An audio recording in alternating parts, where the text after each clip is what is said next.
लेकर के नए इनपुट आ भी रहे हैं, खास करके आईटी सेक्टर, जिसके लिए बड़े नतीजे सामने आ चुके। पिछली साप्ताहिक चर्चा में भी हमने बात की थी कि अगले हफ्ते जब हम बात करेंगे तो हमारे सामने काफ़ी हद तक तस्वीर साफ हो चुकी होगी। तो पहले हम आईटी सेक्टर पर भी थोड़ी बात करें और उसके बाद फिर बाकी सेक्टर्स पर क्या नज़रिया बन रहा है। जैसे थोड़ा आपने जिक्र किया बैंकिंग का, एचडीएफसी का, उसमें आपने क्रेडिट ग्रोथ का जिक्र किया। तो कुल मिलाकर के बैंकिंग सेक्टर पर अभी तक क्या नज़रिया बनने जा रहा है या बन रहा है, और बाकी सेक्टर्स वहाँ कहीं आपकी सेक्टोरल पोजीशनिंग में कुछ बदलाव, कोई तब्दीली आ रही है या आने वाली है? तो पहली चीज़ ये है कि आईटी सेक्टर में जो रिजल्ट्स अभी आए हैं, एक्सेप्ट फॉर साइंट, मुझे किसी के रिजल्ट में कोई तकलीफ नहीं लगी है।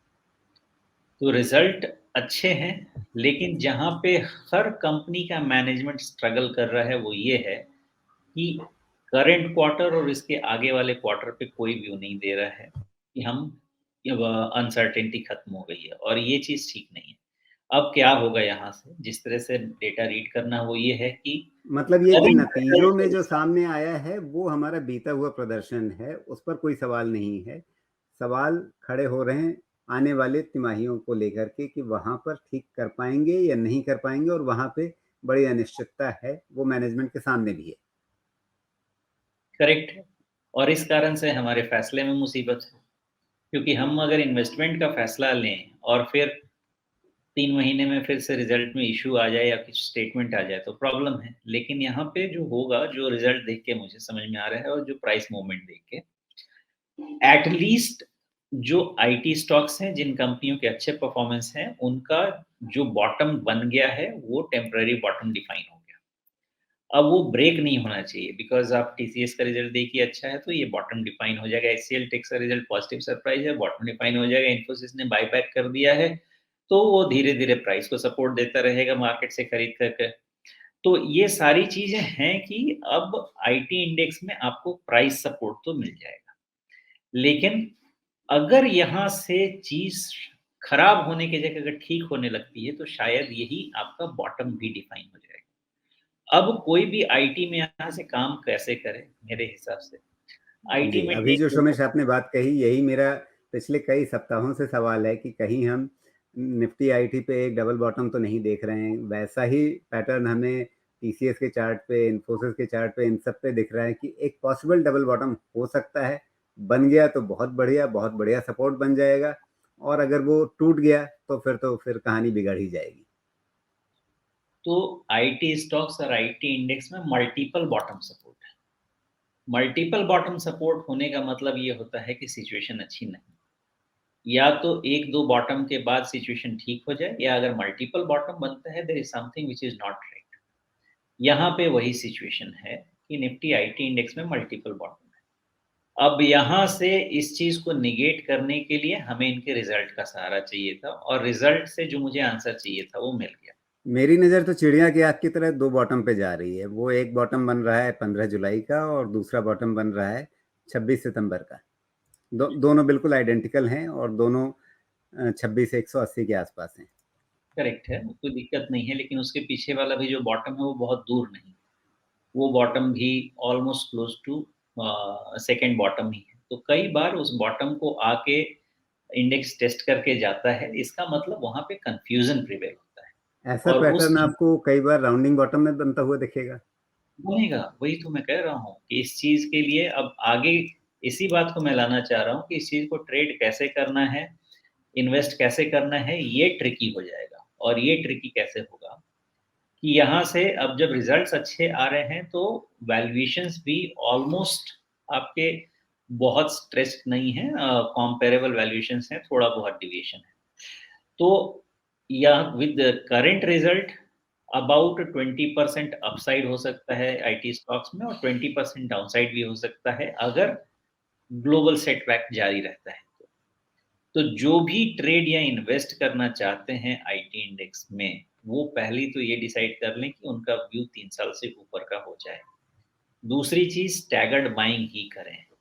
तीसरी चीज ये मान के चलें कि निफ्टी आईटी इंडेक्स में अभी भी 20% का बॉटम ओपन है, डिपेंडिंग अपॉन ये क्वार्टर और अगले क्वार्टर में क्या होने वाला है, बिकॉज ये क्वार्टर स्लो डाउन जाएगा, छुट्टी वुट्टी रहती है। और डील्स वील्स भी बहुत ज़्यादा अभी शायद देखने को नहीं मिलेगा। अगला क्वार्टर इस चीज़ में चला जाएगा कि कितना डील रिन्यू होता है, नहीं होता है, क्या होता है उसपे, और बाकी जो ग्लोबल सिनेरियो है उसके कारण कहीं कैंसलेशंस या स्लो डाउन इन डील्स नहीं हो। तो ये सारी चीज़ें आपको 6 महीने में क्लियर होने वाली हैं, लेकिन ये 6 महीने में ऐसा तो नहीं है कि प्राइस थोड़ा बहुत मूवमेंट नहीं देगा। इस क्वार्टर के रिज़ल्ट के बेसिस पे एट लीस्ट अगले क्वार्टर के रिज़ल्ट तक अगर मार्केट यहाँ से नया बॉटम नहीं बनाता है, तो आईटी में भी नया बॉटम नहीं बनना चाहिए। और उसके हिसाब से ये आपको थोड़ा अपसाइड देना चाहिए। तो जब भी कूल ऑफ होगा, ये सारे स्टॉक आपको एक बारी एंट्री का मौका दे रहे हैं, लेकिन हर चीज़ का दूसरा पहलू यही है कि फंडामेंटल चेंज होगा तो ये बॉटम्स नहीं रहेंगे। तो जो लेटेस्ट बॉटम है, जो डीप बॉटम है, उस बॉटम को आप अपना सपोर्ट डिसाइड कर लीजिए और उसके ही हिसाब से बाय डिप्स कीजिए और बने रहिए। 15-20% का रिटर्न मिलता है, कवर करते रहिए, फिर फ्रेश पोजीशन लीजिए। इस तरह से आईटी को अभी डील करना पड़ेगा, एटलीस्ट अगले क्वार्टर रिजल्ट तक।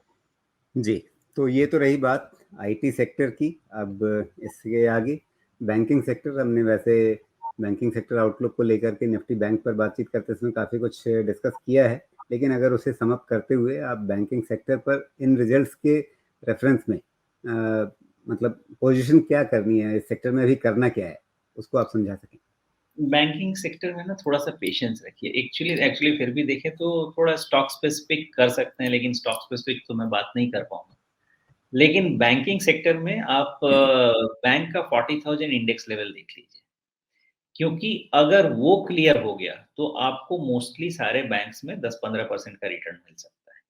वो नहीं क्लियर हुआ तो आपको बेटर लेवल्स भी मिल सकते हैं, बिकॉज़ रन अप बहुत हो चुका है सारे बैंक में। तो आपका मार्कर वहीं पे पड़ा हुआ है, बिकॉज़ रिजल्ट से बहुत डिसअपॉइंटमेंट नहीं हो। 40,000 के पहले आपको बेटर बेटर, लेवल्स मिल सकते हैं, मतलब नीचे के लेवल मिल सकते हैं, सस्ता मिल जाएगा। करेक्ट। तो जो जी। लार्जर बैंक्स हैं, बिकॉज़ देखिए मैं, अगर आपने मेरा स्क्यूनेस देखा हो तो पिछले 3-4 महीने से मेरा बैंक से स्क्यूनेस चेंज होके बीएफएसआई के तरफ गया है, अगर ढंग से लोग समझ रहे हैं।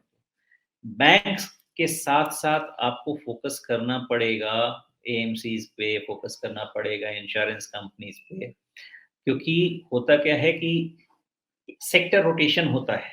बैंकिंग अगर बहुत चल जाएगा, तो फिर उसके साथ जो रिलेटेड सेक्टर्स हैं, वो भी चलेंगे धीरे-धीरे।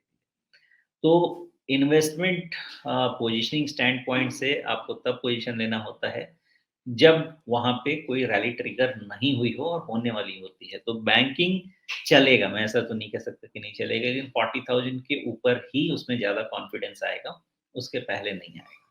लेकिन साथ में आपके पास बीएफएसआई सेक्टर है, उसमें स्टॉक स्पेसिफिक पिक हो सकता है, लेकिन बेहतर यही रहेगा कि एक बार निफ्टी बैंक को 40,000 क्लियर क्लियर कर लेने दीजिए और फिर उसके बाद जितने लार्जर बैंक्स हैं उसमें हाथ लगाइए तो बेहतर है, अदरवाइज़ बेटर लेवल्स मिल सकते हैं।